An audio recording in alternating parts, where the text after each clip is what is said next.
This podcast is proudly sponsored by global talent partner, The Nudge Group. We're a disruptive force within the recruitment industry, helping founders grow their businesses from startups to unicorns.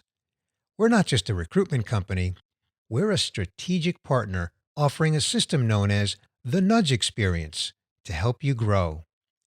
Working with founders, investors, venture capital, and private equity firms, the Nudge Group helps you build your employer brand and tell your unique story to attract the top talent around the globe. Okay, Olga, to get us started, can you tell us a bit about your career background and your current role? Sure. So I went to university, and university wasn't the right place for me, and my mum was like, you better get a job. So I applied for a job. Can I just ask why it wasn't the right place for you? Oh, I had to ask that. Sorry. A little bit of structure issues. My dad got sick during my second year. I then started working in our family business, and then going back to university after I'd been earning money, I was just like, I don't really want to do this. So I did 2.5 years of university. I only have 12 credits left to get. I have no intention of getting them ever. And I got a job. I applied for a job as a receptionist at a recruitment company, and they said, oh no, we think you'd be better as a resourcer. And I didn't know what it was, but I said, okay. And I started doing that. And after about a year there, I only worked with men. They were all from the UK, which was the way it was back in the late 90s. And they said, if you actually want to get good at this, you've got to move to the UK. And I said, oh, okay. And I did. They say that to you? They told you had to go, to the motherland to learn the craft? Yes, they did. They said, you need to go. That's unbelievable. You need to go over to the UK and get into one of the big firms and learn how to do this. You'll be fine. And so I left on just before the year 2000, and I moved to Edinburgh, and I had $1,000 and no job. And $1,000 doesn't work out to be a lot of money in pounds. And, or in Edinburgh. And I just made it work. Wow. I got a job in recruitment, and I loved it. And I came back to Australia, and I used the methodology that I put in place in Edinburgh into a business in Australia, where I happened to meet Dominic, who is the managing director of Novon. And then I moved into internal recruitment. And I have to say, it was the right move for me, because I'd lost my passion for winning in agency recruitment. I didn't care that much about that. What I wanted to care about more was what happened next. So I got a job in internal recruitment, so I could be that. What happens next? I can see them working. I can see if they're happy. I can see if it was the right move for them. And over the last 8 years, I've done that specifically in professional services businesses, which I've helped build and grow, and I've been really, really proud to be able to do that. So that's me in a nutshell. I've got a question for you. Sure. Why Edinburgh? Because it's a pretty, one, it's freezing. Yeah. But two, they speak in an incredibly different way. The accent is quite strong, not as strong as Glasgow, obviously, but then that's a little bit different the way they recruit up there to England as well. So I'm intrigued as to how you ended up in Scotland, of all places. Well, the year before, I had gone, as was my want in my early 20s, I would go to Europe for 6 weeks in the middle of the year, because, I did. And I met a girl, and she lived in Edinburgh, and I went to Edinburgh for a week. And I'd also had a week in London. And in London, I felt incredibly lonely, and it was really hard. And in Edinburgh, everything was easy. People were nice. Now, I did know one person that made it a lot easier, but even people in the shops were nicer. So I went, all right, that's where I'm going. That's fair. Look, I get that. I think Edinburgh is nicer than London in terms of openness. But that's really random. And how long were you there? How long did you spend learning the craft? Nearly 5 years. Oh wow, yeah. Long time. Yeah, I was there ages. At the end of my first year, my boss asked me to stay for another year, and I had a European passport, so it was easy to stay. Yeah. And then in my second year, I met my boyfriend, who's now my husband. So I kind of thought, well, I'll see where this goes. And then, and then at the end of my fourth winter, I said, hey, dude, I'm not doing another winter. No way, it's too dark, it's too cold, I want to go back to Australia. And so he promised to come for 1 year, and that was it. And he's been here for 15 years.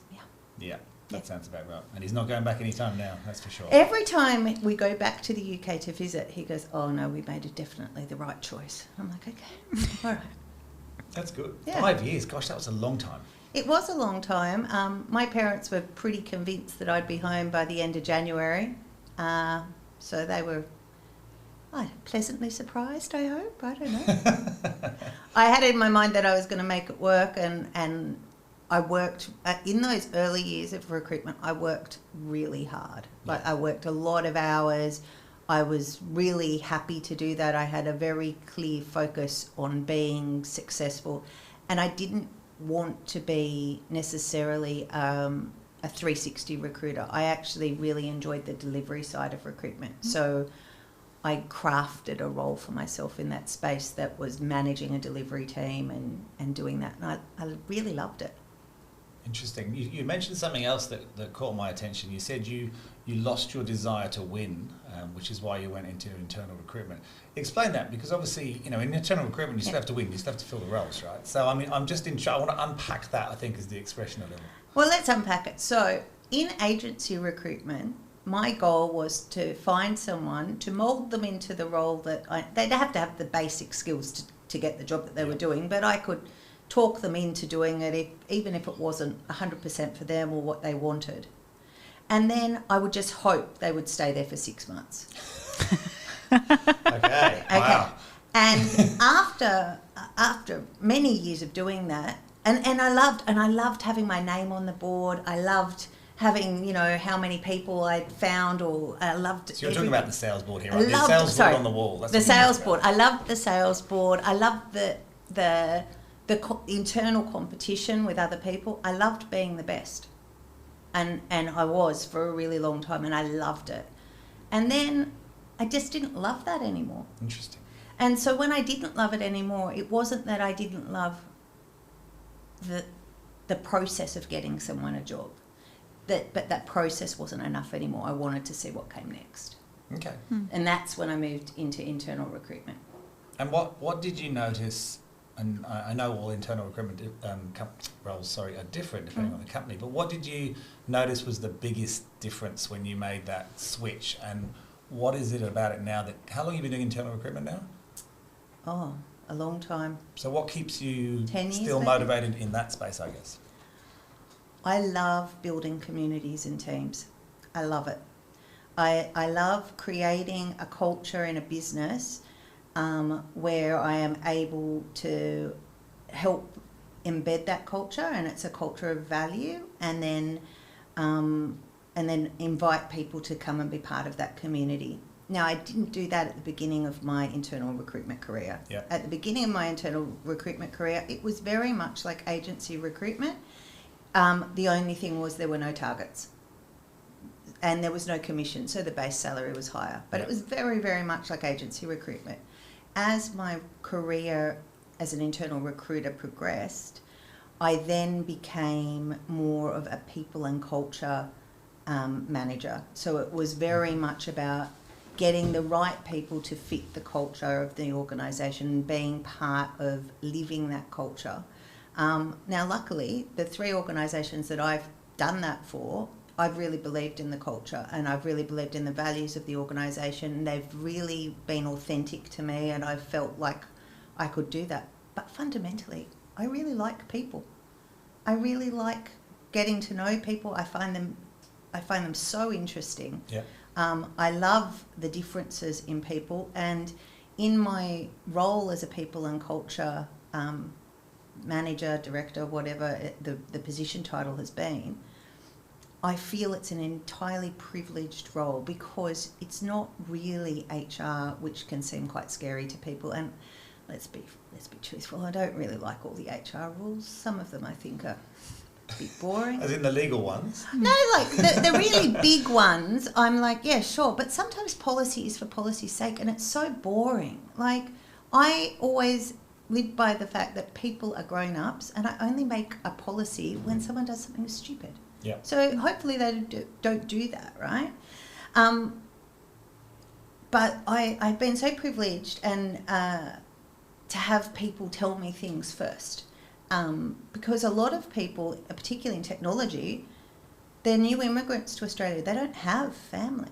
So, you know, they might come to tell me that they got engaged or that their partner's pregnant or whatever. They bought a house or they became a citizen.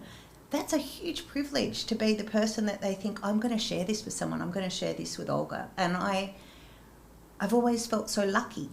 Yeah, wow, it's a big statement. Yeah. I love that. Yeah, really lucky. So, yeah, I think that's it. I think that's why I love it so much. I think that's what the big difference was. Not like I make a difference to people's lives. Of course, we all do in our own ways, and we give them a job and a good place to work. But I feel like I'm lucky to be included, that they want to include me. Yeah.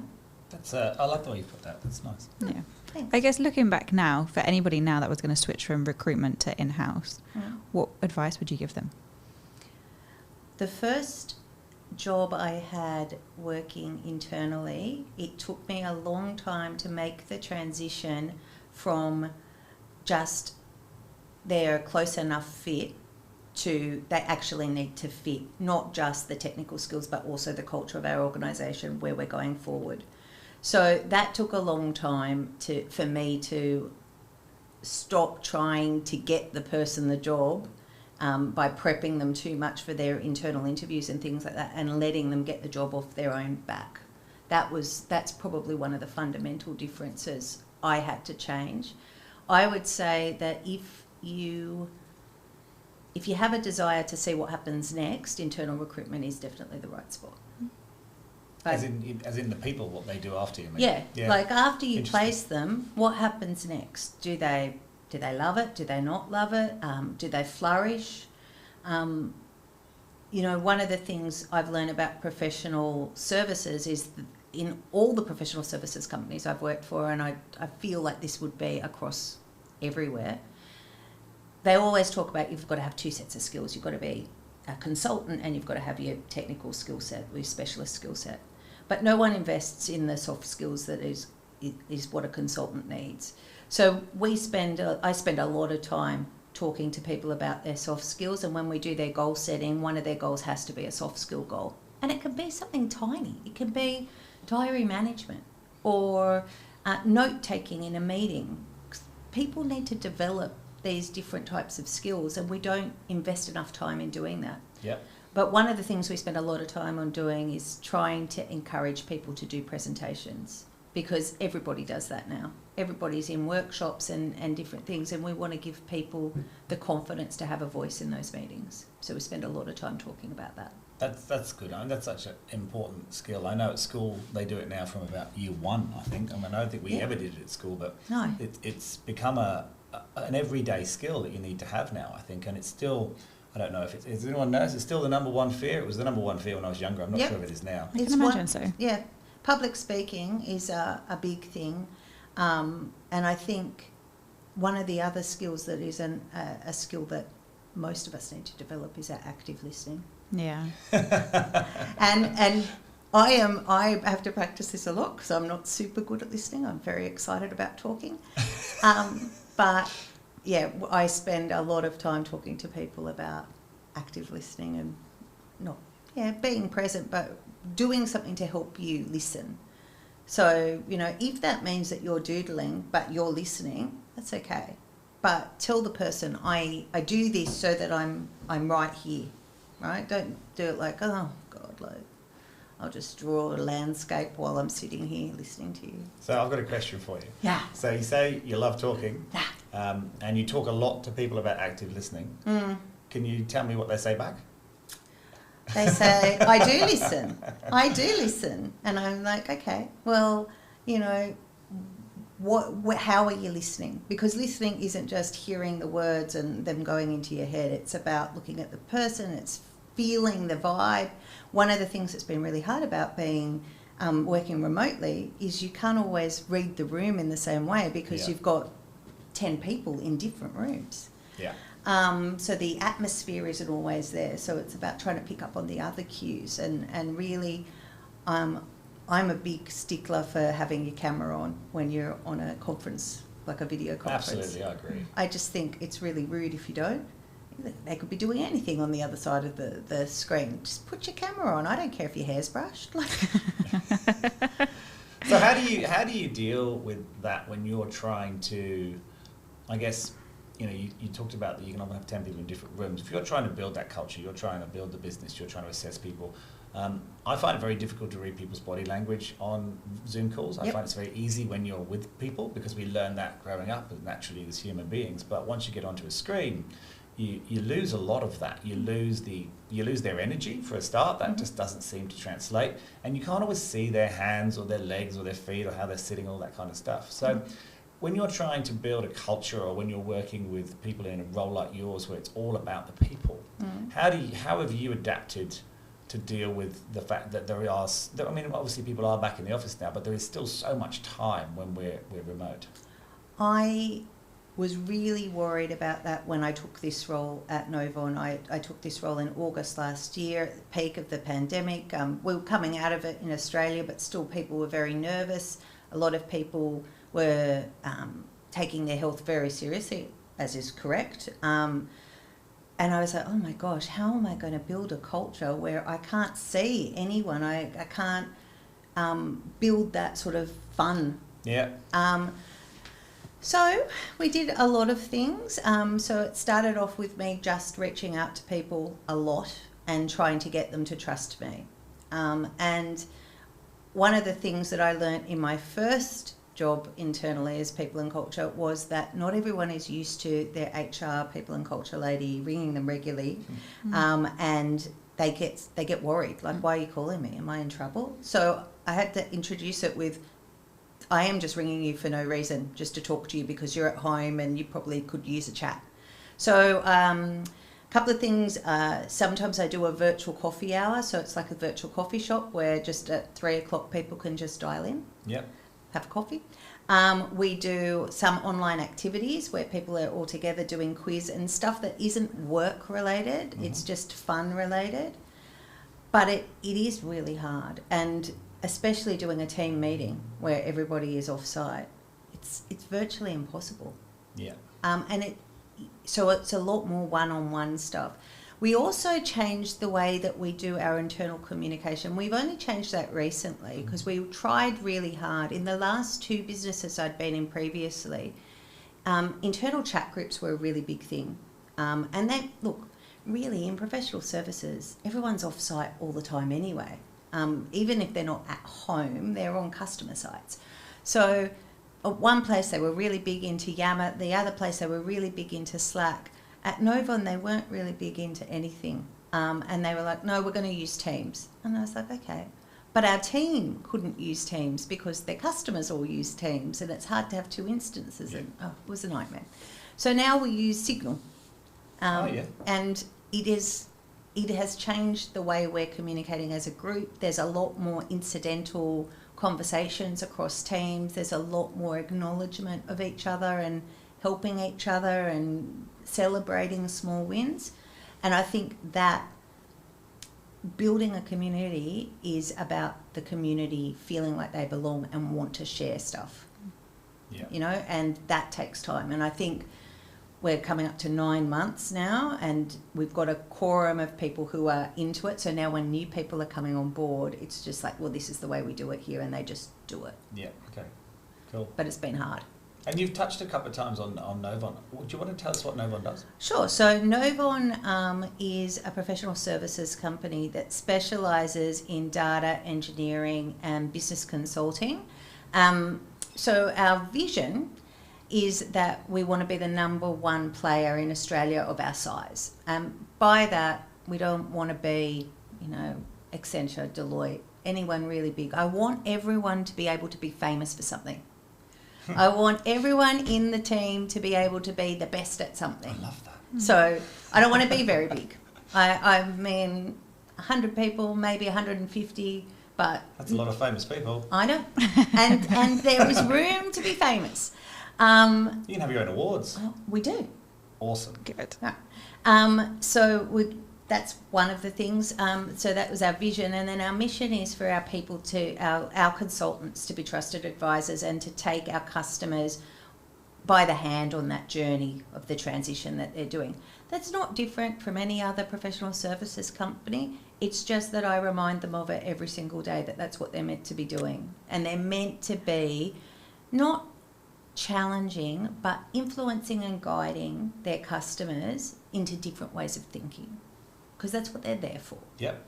So that's kind of what Novon is doing, and we've got a number of really high-profile customers. Qantas Loyalty is one of our large customers. The Macquarie Group is another one of our large customers.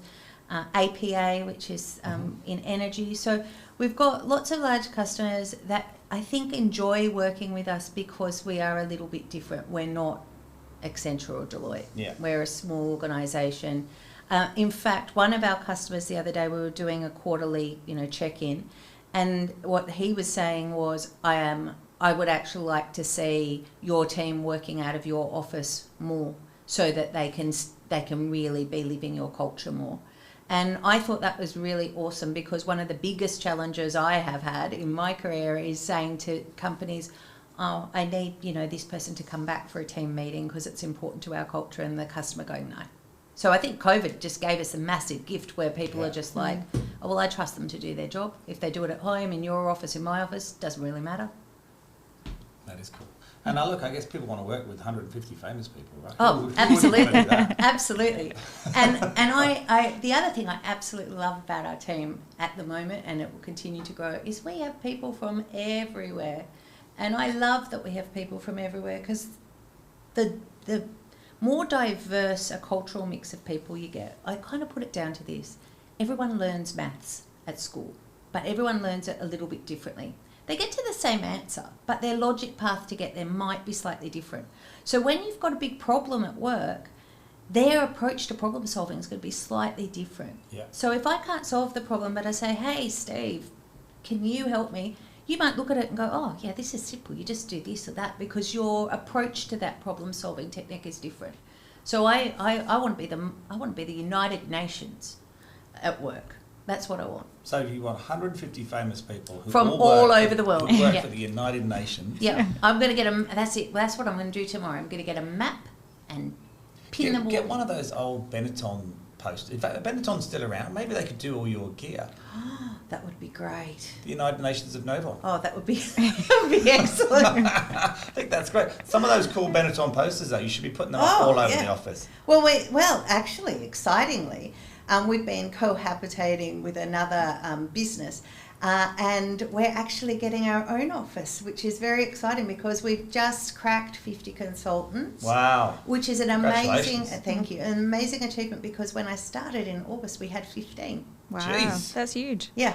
So that's been really challenging as well, because that amount of rapid growth is really, you have to be careful about how you grow if you're growing that fast, and you have to be mindful about that growth. And we have no bench, which is good. You want no bench. Yep. But you want a bench, you just want it empty. Yes, that's it. But it's really exciting. That is exciting. Massive growth. Yeah, it's and I was saying to Steve earlier, I'm a little bit scared at how much our customers want to work with us, because, there's it's an exciting problem to have, and it's a great problem from my perspective, because it means I get to grow my team. Yeah. And that's always exciting. I love working with other people who love doing this type of work, and I've been very, very lucky to have great people that I've worked with previously, although they're all busily engaged at the moment, but I'm sure I'll find another one that'll be just awesome. How big's your team right now? My team is just me, and I use some resources and some delivery people from an agency to help me. But soon there will be, and also really, when it's like this at the moment, when it's so busy, we all muck in. Nobody is too good to do anything in the team. So our managing director was like, what can I do to help? And we were very focused on saying, well, why don't you do some LinkedIn posts? That'll be good. You do that, and we'll find the people. So, yeah. That's amazing. And the huge amount of growth that you've handled as one person. Well, I have had help. With help. Yes. But yeah. But Still. onboarding all those people and getting them into the business has been, it hasn't been super challenging, but making sure that they're happy and settled and keeping abreast of everything that they're doing. I do their goal setting exercise with them every month. So that's like 4 days of my month spent talking to people about their goals and what they've achieved in the last month and where their challenges have been. And that half an hour meeting with each person is so valuable, because a lot of people go out to customer sites and never see anyone ever again. Yeah. So on that, if you're setting goals for everybody else, who's setting your goals? Do you do that exercise or? So we follow a methodology that I learnt that's a Salesforce methodology called the V2 MUM. And the V2 MUM is vision, values, method, obstacles and measures. Okay. And method is like the goals. Obstacles, I just don't understand why they use that word.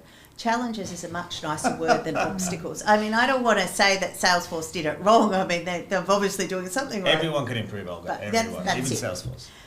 And the measures is how you know you've reached your goal. So what happens is Dominic, our managing director, sets that task, that list for the business at the beginning of each half.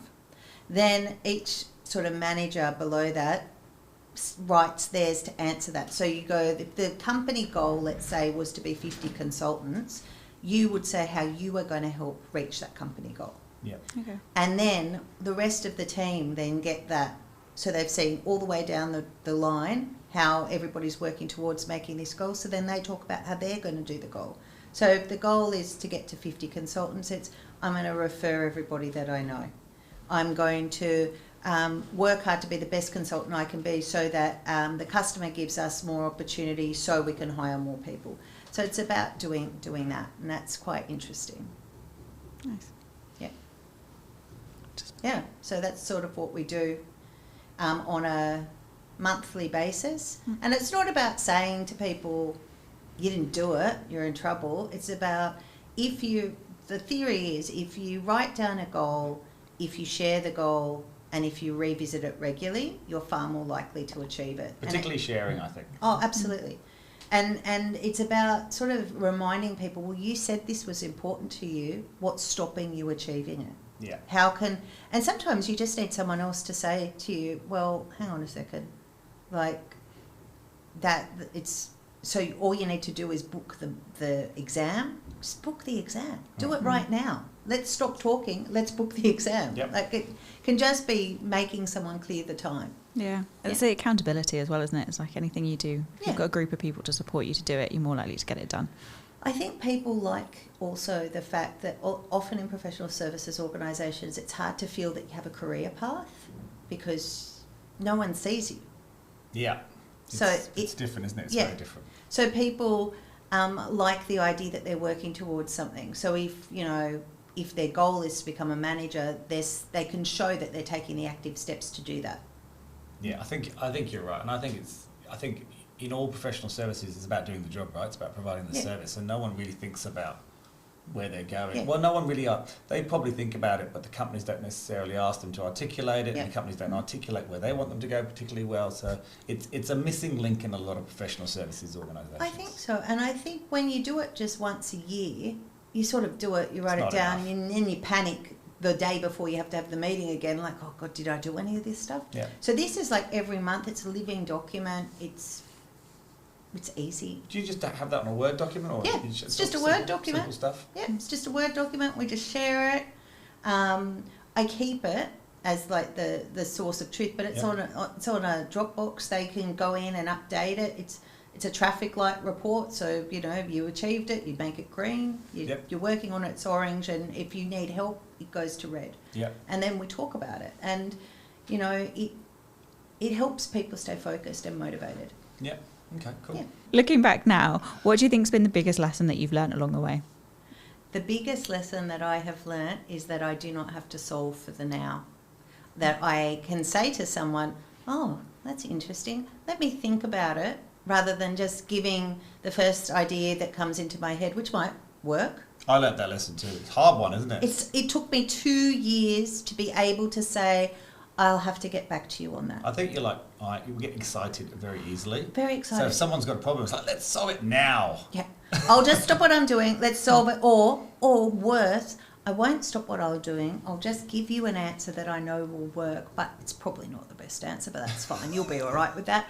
So I had a manager in a job called Cloud, and he was just like, why do you do that? Just say, I'll get back to you. It's not a big deal. And I was like, you don't understand. It is a big deal. And I think it then would play on my mind if I hadn't solved it. But I've come to peace with it.